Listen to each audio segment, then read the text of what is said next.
Suicide is a very touchy subject for obvious reasons, and media has tackled it many, many times. Some good portrayals and some bad. But I think there's a special place for 13 Reasons Why on this spectrum. And for me at least, it's the worst portrayal of suicide I've ever seen. In this video, I'm going to explain why, but first, if you are someone who has issues talking about suicide or anything like that, I advise you to click off this video. We won't be getting graphic or anything like that, or really showing anything visually, but viewer discretion is advised. I'm going to make this a short one, and there's really only, I guess, two things that I really have a problem with the show. And this all has to do with Season 1. The other seasons I've watched, like part of Season 3, they get literally crazy and, like, lose the plot entirely. They've jumped all the sharks, as Matt Pat and other people would say. But Season 1. First, they show it very, very, on screen. They show it very graphically on screen. And that's not always the best thing to do.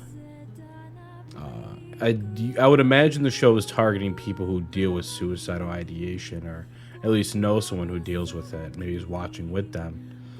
And it's really not the best thing to show that.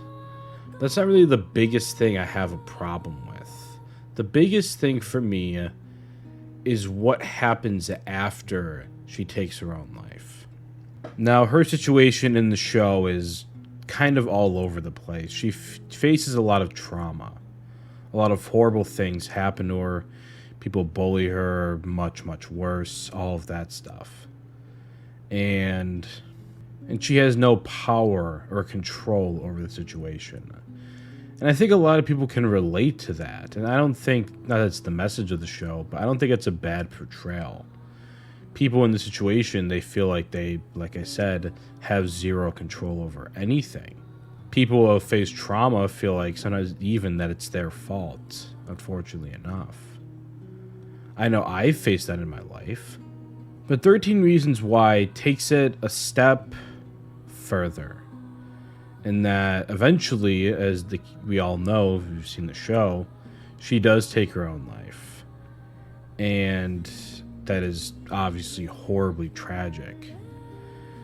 But then they twist it in a way, the story does, where that lack of control and power she had in her life, she gains after her life. Like, everyone is, I mean, she creates the tapes and all of that, and, like, everyone's, like, panicking, and, like, obviously it condemns some people, which is a very good thing. It should be doing that.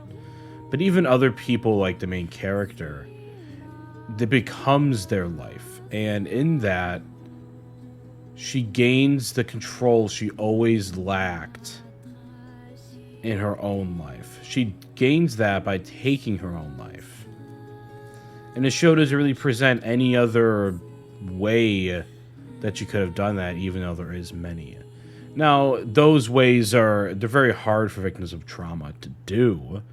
I'm not saying that, I'm not like blaming the victims of trauma for not taking those things. It's incredibly hard. Like I said, I have personal experience with that. But the show doesn't even present any of those options, at least from what I remember. And the main option it shows is suicide. And in that way, for me at least, it kind of glorifies the suicide and the taking of one's own life.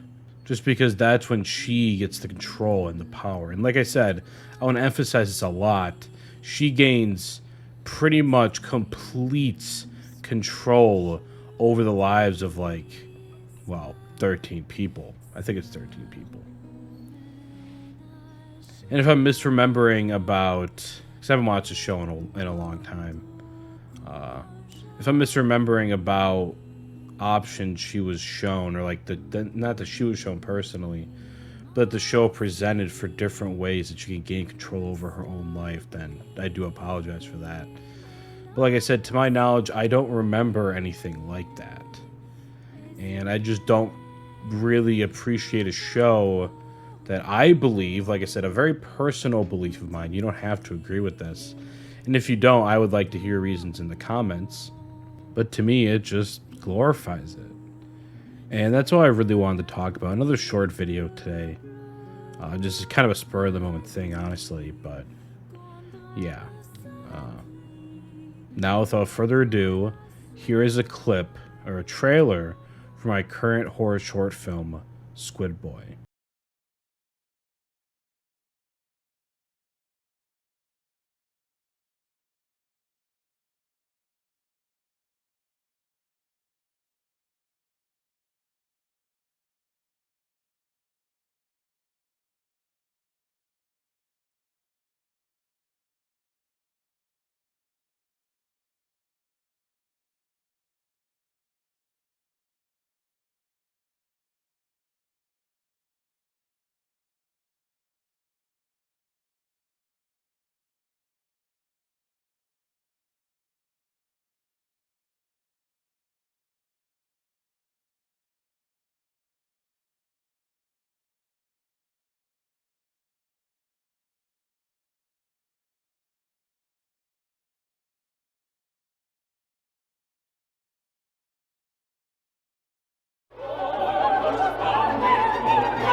And as always, thank you for watching.